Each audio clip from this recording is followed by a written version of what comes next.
नमस्कार दोस्तों। हनुमान चालीसा तो हम सभी पढ़ते हैं और उसमें एक लाइन आती है, राम रसायन तुम्हारे पासा सदा रहो रघुपति के दासा। जहाँ प्रभु श्री राम के परम भक्त हनुमान जी की बात ही अलग है और हनुमान चालीसा में हम उनके स्वरूप के बारे में जानते हैं और हम सभी जानते हैं कि भगवान हनुमान से बढ़कर प्रभु श्री राम का कोई भक्त नहीं है और वे एक जीवित देवता हैं। कहा जाता है वो कलयुग में भी जीवित हैं। बाकी सब देवता तो अपने अपने धाम में होते हैं, लेकिन प्रभु श्री हनुमान हर समय हर जगह इस धरा पर मौजूद है।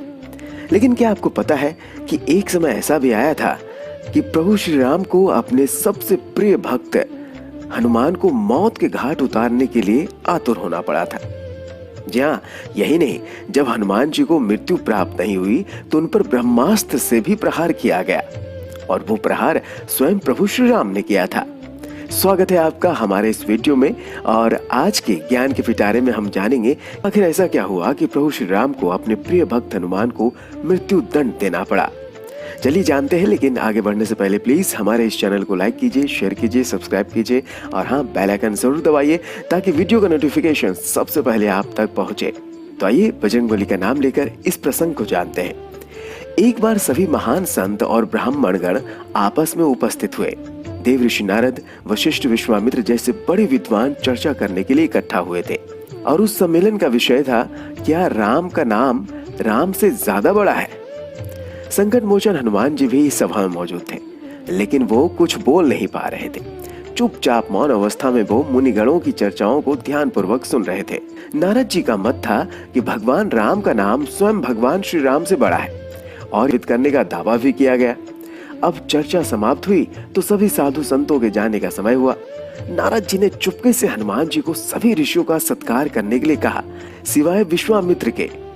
जब हनुमान जी ने पूछा, हे मुनिवर, मैं विश्वामित्र का सत्कार क्यों न करूं? तो इस पर नारद जी कहते हैं, नारायण नारायण, हे वत्स, विश्वामित्र एक राजा हैं, उन्हें सत्कार करने की क्या आवश्यकता है। हनुमान जी ने बारी बारी से सबका अभिनंदन किया, पर जैसा कि नारद जी ने समझाया था, विश्वामित्र जी को जानबूझकर अनदेखा कर दिया। अपना उपहास देख विश्वामित्र क्रोधित हो उठे।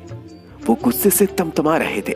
विश्वामित्र ने राम भक्त हनुमान की इस गलती के लिए मृत्यु दंड देने का वचन लिया और विश्वामित्र प्रभु श्री राम के पास गए और बोले, हे राम, हनुमान ने मेरा अपमान किया है, उसे निसंदेह मृत्यु दंड दिया जाना चाहिए।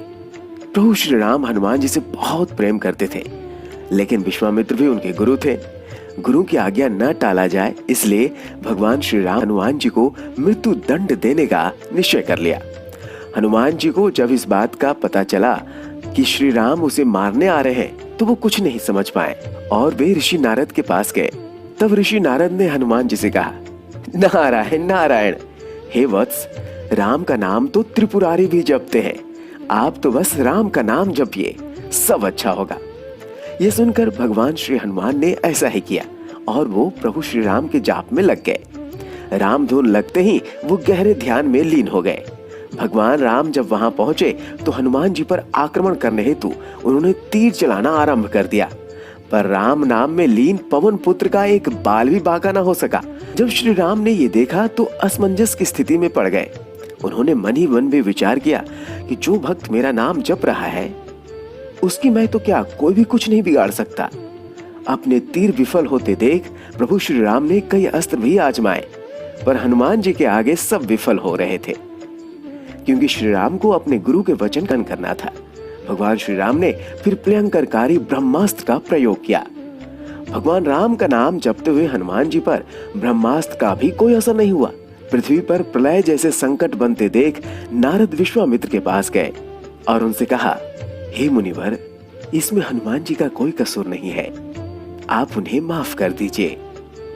इसके बाद विश्वामित्र ने प्रभु श्री राम को वचन से मुक्त कर दिया और देव ऋषि नारद ने यह सिद्ध कर दिया कि राम नाम स्वयं भगवान श्री राम से भी ज्यादा शक्तिशाली है। तो दोस्तों, देखा आपने, जब हनुमान जी प्रभु श्री राम के नाम का जाप करते हैं तो स्वयं प्रभु श्री राम भी ब्रह्मास्त्र के द्वारा उनकी कोई क्षति नहीं पहुंचा पाते। ठीक उसी प्रकार अगर हम भी प्रभु श्री राम के नाम का जाप करें तो निसंदेह हम अपने जीवन में बहुत आगे बढ़ेंगे। कैसा लगा आपको ये प्रसंग, हमें कमेंट करके जरूर बताएं। इसी प्रकार की रोचक और ज्ञान भरी बातों को जानने के लिए हमारे इस चैनल को प्लीज लाइक कीजिए, शेयर कीजिए, सब्सक्राइब कीजिए और हाँ, बेल आइकन जरूर दबाइए ताकि इसी प्रकार के भक्तिमय ज्ञान का नोटिफिकेशन सबसे पहले आप तक पहुंचे। रखिए अपना ख्याल। जय श्री राम।